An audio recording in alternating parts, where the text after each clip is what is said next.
Memorial Day is an opportunity when we gather, weather permitting, at our cemeteries at Riverside and Immaculate Conception for Masses to sit among the graves of our loved ones who have passed away and to pray for them. It's a time when we recall those soldiers who gave the ultimate sacrifice, all those who have served our country and the families who also have sacrificed to make that possible. So many of the things and gifts and privileges that we often take for granted, we call to mind especially on this Memorial Day.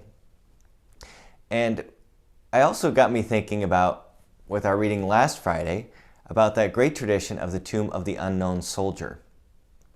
And our first reading from last Friday's Mass was very beautiful. It comes from Sirach, chapter 44, verses 1 and 9 through 13. It says this.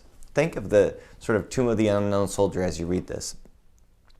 Now will I praise these godly men, our ancestors each in his own time. But of others there is no memory, for when they ceased, and they are as though they had not lived, they and their children after them. Yet these also were godly men, whose virtues have not been forgotten. Their wealth remains in their families, their heritage with their descendants. Through God's covenant with them, their family endures, their posterity for their sake.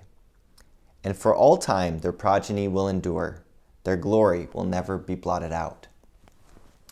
This reading reminded me of an experience I had recently where we were going out to Riverside to pick out a headstone for Father Tom. And right next to where he's buried are a number of other priests who have passed away, whose memories I don't know. I don't know who they are. I don't know their stories. I don't know much about them. Sort of these unknown priests who have gone before us in faith.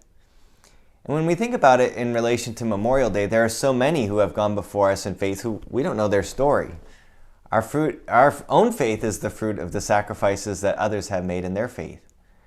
And even on this day when we think about the tomb of the unknown soldier, it also invites us to think about maybe the tomb of the unknown Catholics, the Christians who have gone before us, who have passed on the faith for us, for the freedoms of faith that we now enjoy. There's a great and beautiful tradition of talking about the church in three ways. The church here on earth as the church militant, fighting the good fight of faith as we battle and confront evil in the world. The church penitent that has left this world and is preparing to enter into heaven. And the church triumphant, the church, the members of the body of Christ who are already in heaven.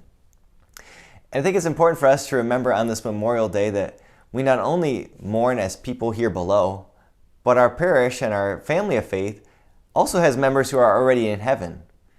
We have parishioners who have a heaven address, and they are praying for us. They are cheering us on as we fight this good fight of faith. Many of them probably are not known to us either. So today on this Memorial Day, maybe just say a prayer for all those who have gone before us in faith, who have passed on the faith, and may their memory never be forgotten.